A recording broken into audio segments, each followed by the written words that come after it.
오늘 나눌 말씀의 제목은 예수는 그리스도라는 제목의 말씀입니다. 지금 사도신경을 차례대로 저희들이 상고하고 있습니다. 오늘 네 번째 시간인데요.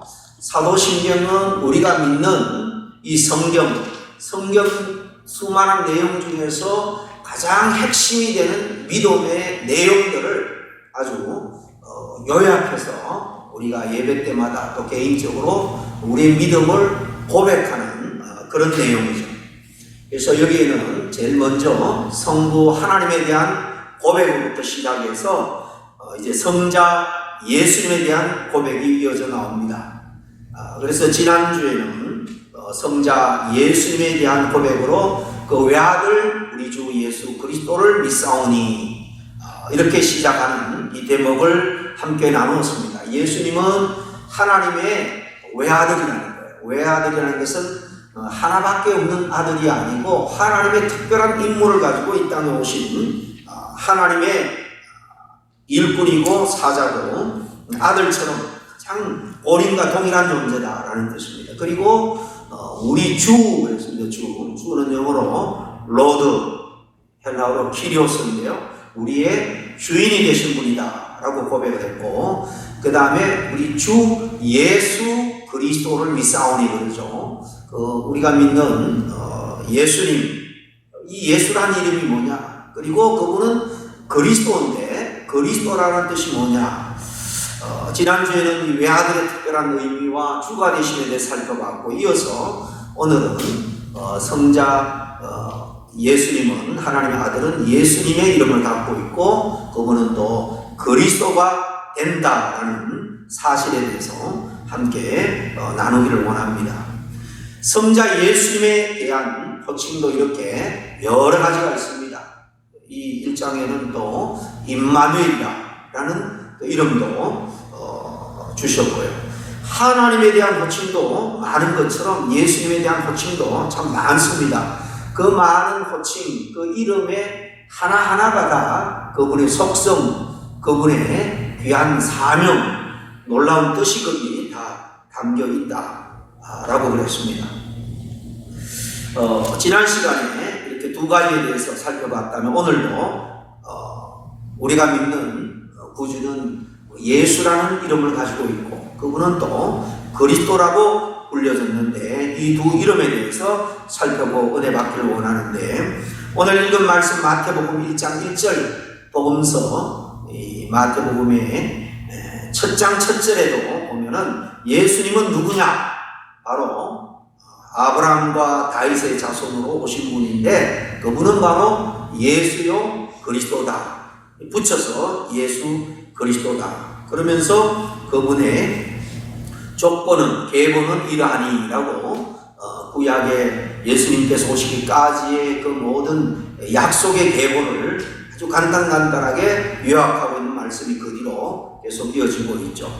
그리고 이제 16절에 가서 다시 한번 야곱은 마리아의 남편 요셉을 낳았으니, 야곱은 구약의 이삭의 아들 야곱이 아니고 바로 예수님의 육신의 아버지 요셉의 아버지도 야곱입니다. 마리아의 남편 야곱을 낳았으니 마리아에게서 그리스도라 칭하는 예수가 나시니라. 그렇죠? 그리스도라고 하는 예수가 태어났다. 이렇게 소개를 합니다. 마가복음도 예수님을 하나님의 아들로서 그리스도이심을 증거하는데요. 1장 1절에 보면 마가복음도 이렇게 시작합니다. 하나님의 아들 예수 그리스도의 복음의 시작이라.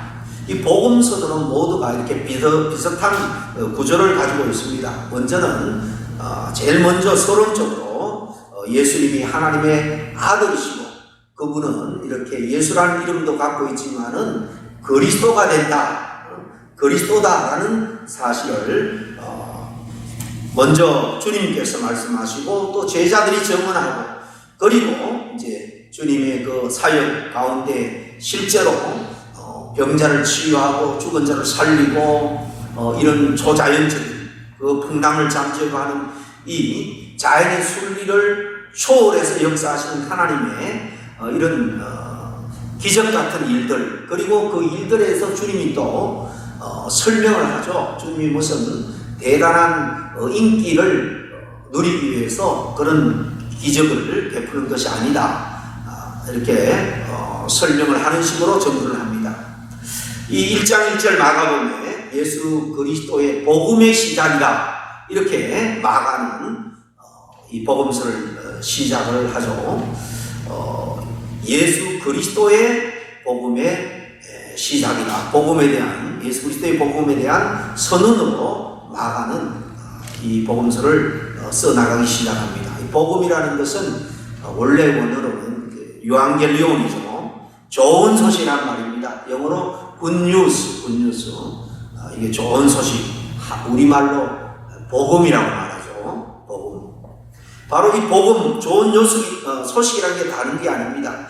하나님의 특별한 이 독생자가 이 땅에 그리스도로 오셨다는 거예요. 그리스도가 대체 뭐냐? 이 복음은 이렇게 하나님의 아들이시고 예수님이 그리스도는 바로 구원자죠. 구원자로 이 땅에 오셨다라는 겁니다. 그러면 이제 오늘 이 두 단어에 대해서 하나하나 좀 쪼개서 생각을 해보겠습니다. 먼저 예수라는 이름에 대해서 한번 생각을 해보겠습니다. 예수라는 이름은 히브리어, 이스라엘의 그 고대어로는 예수야입니다. 예수와.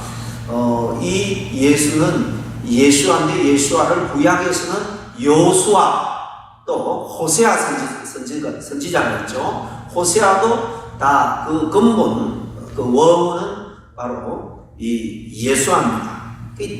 예수하고 미닝이 같습니다. 바로 구원이라는 뜻입니다. 그러니까 구약의 여호수아도 아버지가 민족을 구원하라는 뜻에서 여호수아라는 이름을 붙여줬고, 또 선지자 호세아도 그 부모가 또 이렇게 그 타락한 이스라엘을 구원하는 그 일에 일조하라고 이렇게 호세아, 구원자라는 뜻의 이름을 붙여준 거예요. 바로 이 땅에 그렇게 2000년 전에 구약의 수많은 약속 가운데 오신 하나님의 독생자가 또한 이렇게 구원자로 이 땅에 오셨다라는 것입니다. 누가복음 1장 31절에 보면 예수님께서 이 성령으로 말미암아 잉태되고 놀란 요셉과 마리아에게 나타나서 안전시키기 위해서 그때 잉태 소식을 전하면서 이 태어날 아이 이름을 이렇게 정해라 라고 말씀하죠. 누가복음 1장 30절 31절을 제가 읽어보겠습니다. 천사가 이르되 마리아여 무서워하지 말라. 내가 하나님께 은혜를 입었느니라. 보라 내가 잉태하여 아들을 낳으리니 그 이름을 예수라 하라 그랬죠. 예수라는 이 호칭은 태어나서 부모가 붙여야 될 이름이에요. 이건 사적인 이름입니다. 그런데 예수님의 이 개인적인 이름 안에도 예수님께서 장착해서 이 땅에서 하실 그 일, 바로 구원이라는 특별한 그 사명, 직무를 가지고 오셨다라는 것을 천사를 통해서 이미 이름을 주실 때부터 이 사명을 그 이름 속에 심어 놓는 것을 알 수가 있습니다. 예수님은 인간을 구원하고자 작정하셨고, 그리고 이 땅에 그 구원의 일을 위해서 오셨습니다. 그리고 그 이름 안에 올 때부터 그러한 의지를 하나님의 천사를 통해서 뚜렷하게 심어 놓은 것을 우리가 알 수가 있는 것입니다. 예수님은 태어날 때부터 탄생 이유 그리고 존재 목적이 모두 죄인의 구원이었다 하는 사실. 그분은 구원을 위해서 태어났고 또 인류의 구원을 위해서 살다가 인류의 구원을 위해서 인간의 죄값으로 대신 죽었습니다. 그리고 완전한 구원의 완성을 위해서 우리에게 부활 생명, 영원한 생명을 위해서 사망 권세를 깨뜨리시고 다시 살아나신 거예요. 왜 그렇습니까? 하나님께서 만드신 인간이 죄로 말미암아 타락하여 영원한 멸망에 빠질 수밖에 없기 때문에, 그리고 그 인간을 생각할 때 하나님이 정말 자기의 형상대로 지은 인간들이 멸망할 것을 생각하니까 너무나도 가슴이 아팠고, 그래서 하나님이 멸망받을 수밖에 없는 인간을 긍휼히 여기셔서 불쌍한 마음으로 그들도 사랑하니까 독생자를 이렇게 희생시켜 구원을 하도록 예수님을 보낸 것입니다. 우리에게 그런 눈먼 사랑을 받을 만한 사실 어떤 조건이나 어떤 선한 모습이 사실 사람마다 별로 없어요. 겉으로 볼 때 선하고 착하고 의로운 것처럼 보여도요, 그 내면 속속들이 들어보면 하나같이 문제덩어리고 또 말로 다 할 수 없는 고통과 여러 가지 부정적인 내면의 모습으로 말미암아 사실 인생들을 생각해보면 다 버티며 살아가는 거예요. 어떤 사람은 성공해서 또 부유해서 넉넉하게 살아가는 것 같아도요, 부자는 부자대로 고통 또 범민의 문제들로 가득하고, 가난한 자는 가난한 자대로, 세상에 높은 지위에 있는 사람은 높은 지위에 있는 대로, 또 그냥 서민은 서민대로 다 고통과 또 질병과 결국이라는 가장 큰 인간의 저주, 죽음이 기다리고 있죠. 그 죽음을 향해서 부자든 성공자든 실패자든 가난한 자든 그 죽음을 위해서 다 걸어가고 있는 것입니다. 이렇게 못났어도 연약해도 패역해도 하나님은 그런 인간을 만드셨고 사랑하셨기에 인간 구원을 향한 그런 목을 메고 계셨다, 그렇게 볼 수 있는 겁니다. 그러니까 하나밖에 없는 독생자를 보내서 십자가의 희생양으로, 오늘 복된 예수 찬양 불렀지만 갈보리산에 그 높은 십자가의 희생양, 어린 양으로 대신 죽게 하는 제물로서 주님이 바친 것. 우리에게는 예수라는 이름이 이 의미를 생각할 때 가볍지 않다는 것을 우리는 잘 압니다. 그러므로 우리는 예수라는 이름을 부를 때 정말 감사로 나오고 감격하고 위로받고 또 때로 힘을 내며 기뻐할 수가 있는 것입니다. 나의 구원자가 되시는 예수님, 여러분 그 이름이 얼마나 여러분에게는 감격스러운 이름인지 모르겠습니다. 두 번째는 그리스도라는 이름이죠. 그리스도라는 이름에 대해서 살펴보면 이 사전적으로 그리스도는 바로 예수님이 그 사적인 이름이라면 이 그리스도라는 말은 공적인 이름이라고 말할 수 있습니다. 그러니까 예수님이 이 땅에 와서 해야 될 일, 그 의미에 따라 붙여진 직분이라고 말할 수 있습니다. 집에서는 또 사적으로는 우리 이름을 불리지만은 우리가 몸담고 있는 직장에 가면 그 직분이 있잖아요, 그죠? 과장도 있고 사장님도 있고, 이렇게 그리스도는 사적인 이름이 아니라 그분이 이 땅에서 마땅히 감당해야 될 그 직분을 담고 있는 영어라는 것입니다. 이 그리스도라는 말은 헬라어로 크리스토스입니다. 크리스토스. 여기서 이제 그리스도라는 말이 나왔죠. 이 크리스토스는 이 구약의 히브리어로는 바로 우리가 잘 아는 메시아, 메사이아, 이 메시아에서 온 겁니다. 이것을 예수님이 태어난 시대는 로마가 통치하던 시대였지만은 그 당시 공용어는 그 앞에 그리스, 헬라라고 하죠. 그 헬라어 그리스어가 공용어입니다. 그래서 이 신약은 헬라어로 쓰여졌는데요. 그 구약의 그 히브리어 메시아를 이제 예수님 시대에 제자들이 복음서를 쓸 때에 헬라어로 그리스토스라고 번역을 했고, 또 우리가 번역할 때는 그냥 그리스도, 또 때로는 구약 이름 그대로 메시아, 그렇게 부르기도 합니다. 이 메시아라고 하는 말은 메시아도 마찬가지로 구원자라는 뜻이에요. 구원자. 그런 뜻으로 통용되지만은 원래는 메시아라는 원래 단어의 의미는 기름을 부음받은 자, 그런 뜻입니다. 머리에 기름을 부음받은 자. 이 헬라어로 번역된 크리스토스 역시도 기름 부음을 받은 자라는 의미입니다. 기름을 부음받았다. 하나님의 일을 위해서 하나님께 바쳐졌다라는 의미입니다. 우리가 잘 아는 대로 구약에 특별히 하나님이 세운 일꾼들이 있죠. 왕, 그리고 제사장, 선지자, 이런 사람들을 세울 때 바로 하나님이 어떤 선지자나 누구를 통해서 이 기름을 부어 앞으로 왕을 삼겠다, 제사장이 되게 하겠다, 선지자가 되게 하겠다 말씀을 합니다. 그러니까 구원, 이 메시아라는 말은 기름을 부음 받은 자라는 원래 뜻인데도 불구하고 구원자다라고 우리가 인식된 것은 하나님께 이렇게 기름 부음을 받고 하나님께 바쳐지는 바로 그 목적이 구원의 직무를 담당하기 위한 것이기 때문이라는 겁니다. 여기서 기름이라는 것은 구약에서 주로 이 감람류, 이 귀한 신약에 와서 예수님한테 그 옥합, 이 향유 옥합, 이것도 비싼 기름인데요. 이런 기름을 부을 때 기름이 구약에서는 하나님의 영, 거룩한 영, 성령을 상징하죠. 그리고 기름을 붓는다라는 것은 성령님이 이제 그에게 임했다라는 것을 의미합니다. 예수님이 하나님의 이 구원자로서 메시아 그리스도로서 이제 공적으로 시작할 때에 기름 부음을 받으셨죠. 잘 아는 것처럼 세례 요한에게 세례를 받은 직후에 하늘에서 성령이 비둘기같이 예수님의 머리에 임했다라고 복음서마다 정확하게 기록하고 있습니다.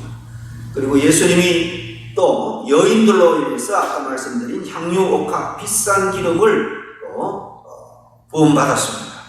이 향유 옥합 사건, 이 비싼 옥합을 예수님을 위해서 바친 이 헌신 때문에도 이 사건 중요하지만 사실은 예수님께서 영적으로 뿐만 아니라 실제적으로 기름 부음을 받게 하셨다는 이 예식 하나에 이렇게 구약의 메시아나 이런 왕, 제사장, 선지자에게 기름을 붓듯이 실제적으로 의식적으로 그렇게 부어주는 거기 때문에 또한 의미가 있는 거예요. 이제 예수님이 그리스도란 말은 예수님께서 말씀드린 것처럼 구약에는 왕을 세울 때, 제사장을 세울 때, 선지자를 세울 때 하나님의 다 일꾼들이죠. 하나님이 왕같은 제사장 나라로 이스라엘 백성들을 이제 출애굽시켜서 가나안 땅 그 민족을 하나님께서 허락했죠. 이스라엘 나라를. 그리고는 그 나라를 하나님의 뜻대로 제사장 나라가 되게 하기 위해서 주신 것이 왕이고 제사장이고 선지자입니다. 그 예수님께서 기름 부음 받은 자 메시아로 2000년 구약 또 오랜 기간 동안 예언이 되고 지금부터 2000년 전에 예수님 오실 때 바로 기름 부음 받은 자 메시아 그리스도라는 이름으로 이 땅에 오실 때는 구약의 제사장을 기름 부을 때 제사장이 한 역할, 또 선지자에게 왕에게 기름을 부음 받을 때 왕이 선지자가 해야 될 역할을 가지고 예수님께서 이 땅에 오셨다라는 것을 의미합니다. 그러면 첫째로 예수님께서 이 그리스도다, 즉 기름 부음 받은 자로 오셨는데 구약에 제사장이 기름 부음 받으니까 제사장의 역할을 가지고 오셨다라는 의미입니다. 첫째는 구약의 제사장들이 하는 일이 뭡니까? 한마디로 말하면 이스라엘 백성들을 하나님께로 인도해서 그 모든 죄를 다 속죄 제물을 바쳐서 죄를 속량해 주는, 죄를 사해 주는 중간에 역할을 하는 것이 제사장이죠. 예수님이 이렇게 제사장으로 오셨다라는 것도 같은 의미입니다. 불완전한 짐승 제물이 아니라 죄가 없어진 온전한 자기 몸을 십자가에서 어린 양의 제물처럼 단번에 몸 찢겨 피 흘림으로 제물로 드림으로 말미암아 인간의 모든 죄를 영원에서 영원까지 다 사해 주셨다라는 의미입니다. 이 해석은 제 이야기가 아니고 히브리서 기자가 히브리서에 계속해서 이 구약의 제사가 예수님과 어떤 관계가 있나 설명을 하고 있는데 히브리 10장 11절 12절에 보면 제가 말씀드린 이 의미를 분명하게 풀어 설명하고 있습니다. 사실 오늘날 우리는 우리 스스로의 힘으로는 도저히 죄 문제를 해결할 수가 없습니다. 우리 안에는 여전히 죄악된 본성이 남아있기 때문에 언제든지 죄를 지을 수 있고요. 주님 앞에서 죄라는 것은 우리가 법적으로 말하는 죄하고는 근본적으로 다릅니다. 죄는 그 죄의 형벌, 그에 맞는 형량을 치르면 되는 거예요. 그러면 그 죄는 깨끗하게 해결되는 거예요. 그러나 예수님, 우리를 만드신 하나님 앞에서 죄라는 것은요, 크든 작든 죄의 삭은 사망이라고 했잖아요. 사망. 죽음만이, 우리가 죽어서만이 우리의 죄값을 해결할 수 있는 거예요. 우리가 죄 때문에 죽어버리면 아무런 소망이 없잖아요.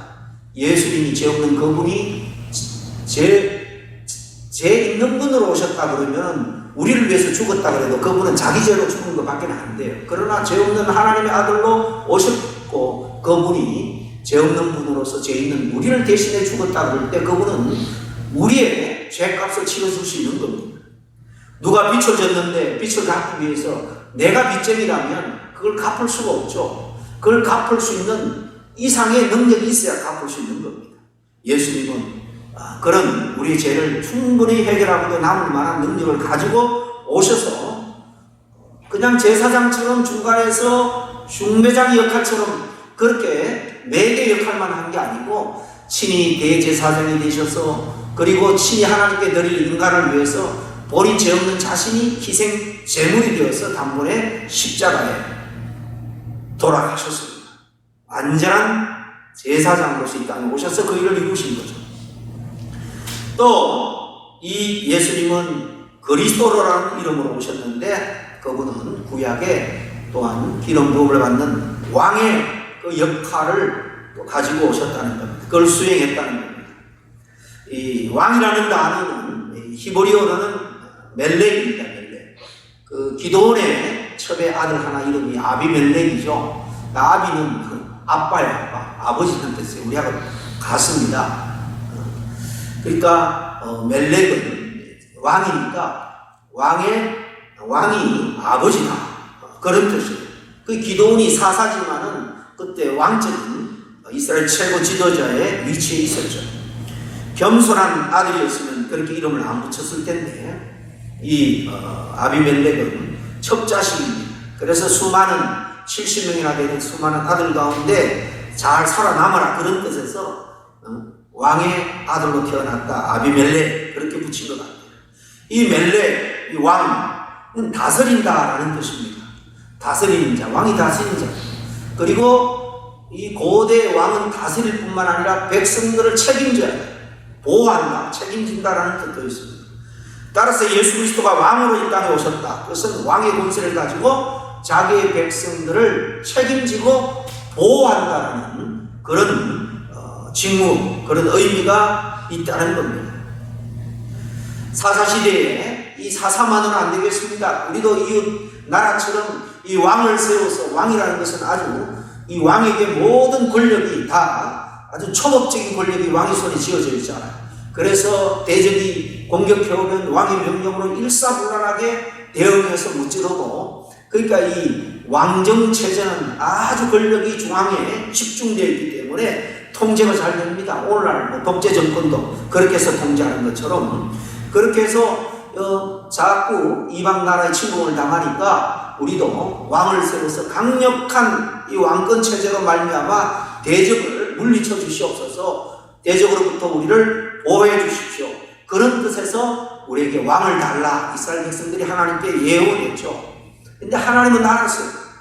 눈에 보이는 권력자 왕을 주면 다 그 인간 왕에게 잘 보이고 거기에만 굴복하고 눈에 금방 보이지 않는 하나님은 외면할 게 뻔했어요. 그래도 자꾸 때를 쓰니까 사울 왕, 다윗 왕, 솔로몬 왕 세워주죠. 처음 왕을 세울 때 사무엘 통해서 한 게 뭡니까? 하나님이 기름을 부어라 그렇죠. 이 기름 붓는 것은 내가 이 사울에게 베냐민의 저 시골 출신 사울에게 내가 앞으로 왕으로 삼겠다라는 뜻입니다. 사무엘도 놀랬고 본인도 놀랐습니다. 이 왕이신 예수님 십자가에 죽은 다음에 3일째 되는 날 부활하심으로 말미암아 죽음을 이기셨습니다. 이 땅에 죽음, 사망, 멸망을 가져온 것은 에덴 동산에서 바로 뱀이죠. 사탄입니다. 사망 권세를 깨뜨리고 이겼다라는 것은 예수님이 바로 하나님을 대항하는 대적, 마귀 사탄을 이기셨다라는 의미입니다. 그 악의 세력, 죽음의 세력에서 승리하신 왕이 오늘도 예수님의 다른 이름 임마누엘 되셔서 우리와 함께 계시는 거예요. 임마누엘은 이름을 예수님에게 또 붙여줄 때 뭡니까? 임마누엘은 주님이 우리와 늘 함께 계신다라는, 그분으로 말미암아 우리는 사단을 이기고 사망을 이기고 그것에서 우리는 자유할 수 있는 것입니다. 그래서 사도 바울은 로마서 5장 17절에 이 사단을 이기고 우리는 죄와 사단으로부터 왕노릇할 수 있다고 말합니다. 왕노릇한다. 이것은 어떤 사단의 역사 앞에서도 흔들리지 않는다는 것입니다. 내 삶의 주도권을 사단에게 내어주지 않는다는 겁니다. 왜냐하면 우리에게는 모든 것을 함정하여 선으로 인도하실 우리 주님이 딱 우리와 임마누엘, 우리와 함께 계시기 때문에 그래요. 그래도 예수 믿어도 여전히 세상 사람들과 별 다를 게 없고 거짓말도 하고 속이기도 하고 폭력도 쓰고 하던데요 라고 말할 수 있어요. 그러나 우리에게는 죄지은 이스라엘 백성들에게 희생제물을 통해서 회복의 길을 열어주신 것처럼 우리는 예수의 이름으로 주님의 십자가 앞에 나와서 그 죄를 내려놓고 자백하기만 하면 다 용서해주는 그 특별한 은혜의 장치를 주님께서 우리에게 허락해 주신 거예요. 이렇게 우리를 보호해 주시고 끝까지 인도해 주시는 왕같은 예수님을 찬양할 수 있기를 바랍니다. 마지막 선지자로 오셨다라고 했는데 선지자로 오신 예수님, 여러분 선지자의 의미는 뭡니까? 선지자는 제사장이 인간의 죄를 하나님께로 가지고 와서 희생제물을 통하여서 용서를 사함을 이렇게 베풀고 선포하듯이 선지자는 반대로 하나님의 편에서 하나님의 뜻을 백성들에게 전하는 것입니다. 잘못된 길로 걸어가면 그게 아니다, 이게 바른 길이니까 이렇게 오라 라고 가서 때로는 호통도 치고 야단도 치고 깨우쳐주는 게 바로 선지자가 하는 일이죠. 예수님이 우리에게 이렇게 선지자로 오셨다라는 말은 예수님이 우리에게 하나님의 뜻을 전달하는 분이라는 말입니다. 주님이 공적인 사역을 시작하면서 그분이 제 일성이 뭡니까? 회개하라, 천국이 가까워왔다는 겁니다. 구원의 세계가 열렸다는 겁니다. 곧 하나님의 나라, 천국이 가까워왔으니까 회개하고 복음을 믿으라는 것입니다. 그리고 주님은 부활 성천한 다음에 제자를 양육했죠. 12명을. 그 제자들이 또 주님으로부터 보고 배우고 들은 것을 가지고 가르쳤습니다. 그 핵심적인 내용을 모은 것이 바로 사도신경이에요. 사도들이 배우고 가르친 것을 엑기스만 뽑아서 우리가 늘 기억하고 고백하는 것이 바로 이 사도신경입니다. 바로 이렇게 예수님이 살아계실 때 이 하나님의 뜻을 가르침을 통해서, 치유의 사역을 통해서, 또 복음 전파를 통해서 하나님의 깊은 뜻을 전했고, 또 제자들이 전했고, 또 제자들로 인해서 쓴 기록된 이 말씀을 통해서 오늘날 우리에게 전해주고 있고, 이 말씀을 읽을 때 이해가 되지 않고 깨우쳐지지 않을 때에 성령 하나님께서 이 말씀을 기억나게 하고 깨닫게 해 주는 것입니다. 그런 의미에서 예수님이 이 땅에 오신 것은 하나님의 뜻을 우리에게 알려주고 깨우쳐주기 위함입니다. 지금도 살아 역사하시는 예수 그리스도가 저와 여러분의 완전한 대제사장인 줄로 믿습니다. 이미 단번에 그 2000년 전의 십자가에서 단 한 번에 우리의 모든 죄, 앞으로 예수 믿고 구원 얻을 자의 미래의 죄까지도 십자가에 다 걸머지고 가셨다는 거예요. 우리가 할 일은 믿음으로 받아들이기만 하면 되는 거예요. 믿음으로 그것을 받아들인다는 것은 우리를 위해서 죽으신 그분의 뜻을 쫓아 남은 여생 산다는 사실 사명도 함께 있는 겁니다. 그리고 예수님은 이 땅에 왕으로 오셨습니다. 선지자가 되셨습니다. 이렇게 우리의 구원은 완전하고 여전히 지금도 역사하는 사단의 세력으로부터도 완전히 우리가 하나님 앞에 섰을 때 전적으로 승리케 해주실 줄로 믿습니다.